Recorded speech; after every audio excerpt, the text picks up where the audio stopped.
I'm pretty sure that this Dungeon Designers deck, which I was just sent by Loki Battle Mats, is the supplement, the resource, the box that is the easiest way to start to GM a D&D game, and also the easiest way to start to solo D&D, and actually other RPGs as well, as it is system neutral, although does have the 5e uh, indicator here. So let's take a look at the box, and we're going to get inside it a little bit, and I'll show you why I think it's such a fantastic resource. It says level up your dungeon game. We've got 100 cards in the box. They are terrain encounter cards, quest cards, room cards, door cards, some enemy generator cards, how to use cards, and 2 random loot cards. We also have a fold-out map, which is double-sided. We're looking at it here. It's a paper map, and one side has some room indicators, and then the other side is just these blank squares with no room indicators here. And it's referred to as a dungeon generator, instant setup. You can add it to any battle map.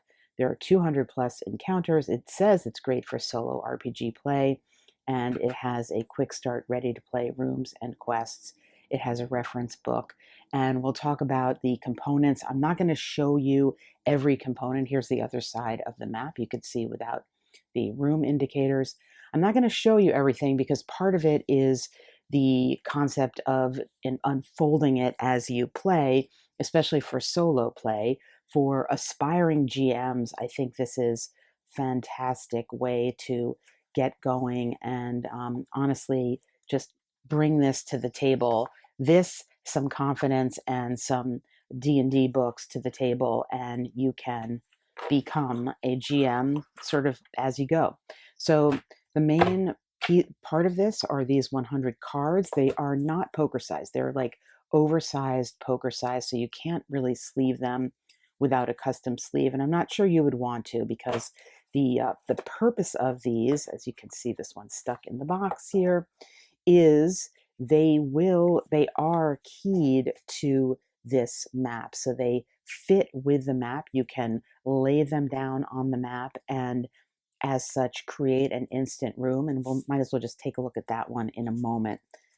And here's the one that was stuck in the box. So you could even like line them up if you wanted more than one in a room. The concept here with these cards, and they are the 60 encounter cards in the deck here, and you can see the picture on one side, and then it's a description of the encounter on the other side. Each of these encounters, though, is also within this book. So if you have them like laid down on the table, you don't have to turn them over to read what it is.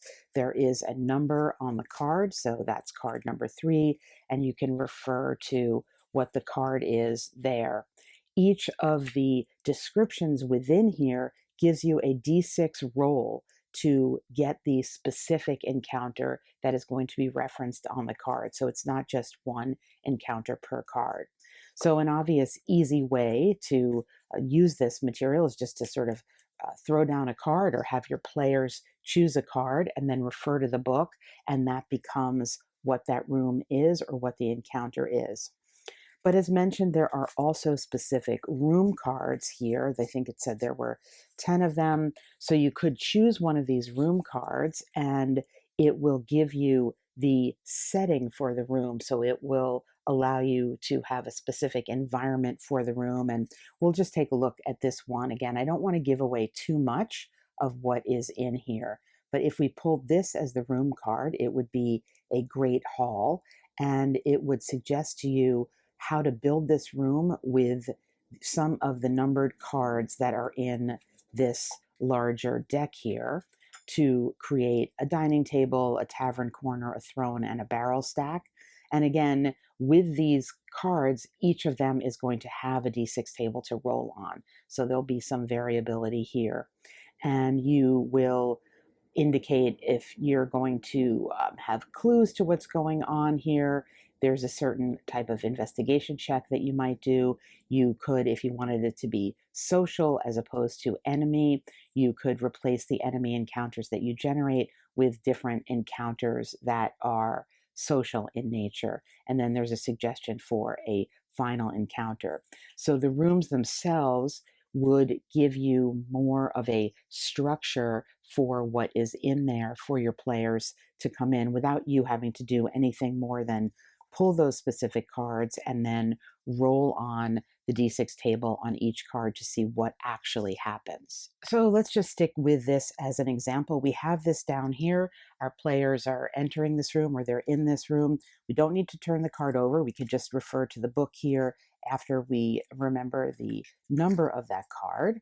And we will then be able to read what the options are when we roll our D6. So it's card 17. We're going to roll our D6. And in this case, there are 3 choices. We rolled a 4, so we got the marrow. There is a magic item hidden within a bone, a very difficult investigation or perception check to find it. So you could see that it is not necessarily keyed to a specific set of rules. There are rules on the cards here to indicate, for example, what very difficult would be in the context of a game. So very difficult here. If you're at first level, it's going to be a DC of 20, 21, 23, etc. So following 5e or anything sort of D20 based. And this is going to be helpful to you to reference what the check should be based on the level of the player. Additionally, if you wanted, you could refer to this magic loot card, which gives options for what the magic loot could be that you would find. Additionally, there are cards here that will give you enemies by level, and the enemies can be found in the D&D bestiary, or you could be just finding them in whatever you are using here, bats or sturges or flying swords. They're going to map onto D&D, but you may be able to proxy these with your game if you weren't playing D&D. And it will tell you what the difficulty is via the encounter card. And on the back, you also have the determination of what type of enemy it is. So a beast, an undead, or a denizen. It will say that possibly in the encounter card. So I think there were just general denizens here on one of those options. So you have the enemy cards keyed by level, again, for your GMing, especially if you're a new GM. This is super helpful because it takes away a lot of the on-the-spot decision-making from you, but it still gives you some options because you can decide how easy or hard it's going to be, going by what the card suggests, or something other than that, as well as the type of specific enemy it is, a beast, an undead, or just the general denizens of that dungeon. There are some how to use cards here that we'll take a look at as well. I guess I'm sort of doing this a little bit in backwards, but it will suggest to you that it explains how the encounters and enemies have been balanced for a party of 4 characters. If you're playing with more or less, you can adjust the difficulty by using a higher or lower party level enemies and adding or removing encounters. And it will they include quests for solo play, or again, for early GMs. I think this is useful, and we'll take a look at one of the quests in a moment. And really all you need to do is you need to pull encounter cards. They're suggesting 1d4 cards per room, depending on the room size. You roll on that encounter in the back and just play that out based on what you get. There are some door cards here, and again, I'm not gonna really show you the door cards. They have some different pictures on them, which is cool. You can just draw a random door card if you wish to include that in your game, and it will tell you what the type of structure is, whether it's locked, and certain ways of interacting with it if you choose to include that in your game.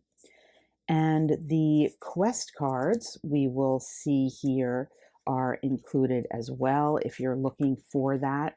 So the quest cards just all look the same on the back, and they're going to give you a quest. So this is an example of one of the quest cards.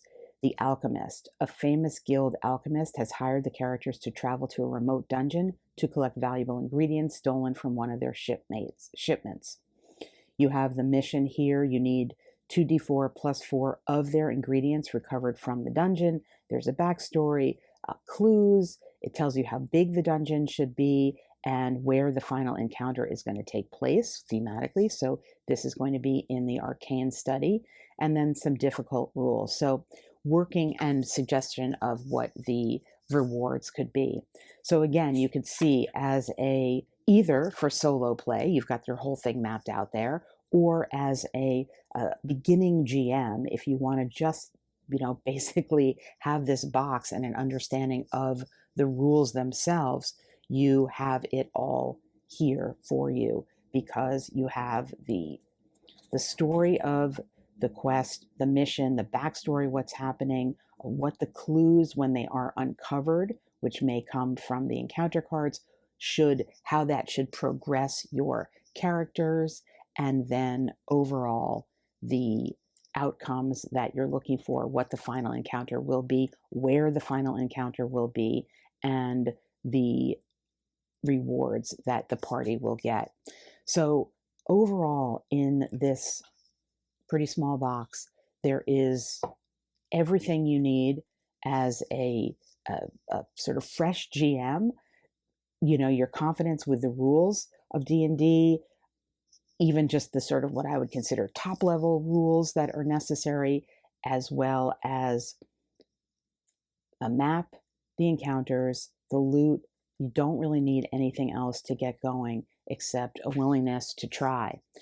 The final thing I want to just say about this is that I do appreciate the fact that the cards themselves, the 60 encounter cards, have the information about them in the book. So again, you don't have to turn them over. That would really be not useful. That said, because everything is in this book, I think they could have just as easily done double-sided cards giving you 120 encounters and put them in the book, honestly, using the same amount of space. So I think with the same amount of physical components, I think this could have given you double the encounters in the same box. So that's my only slight ding on the product, is that I wish that they had done that, because I don't think anybody is going to be ever referencing the back like this.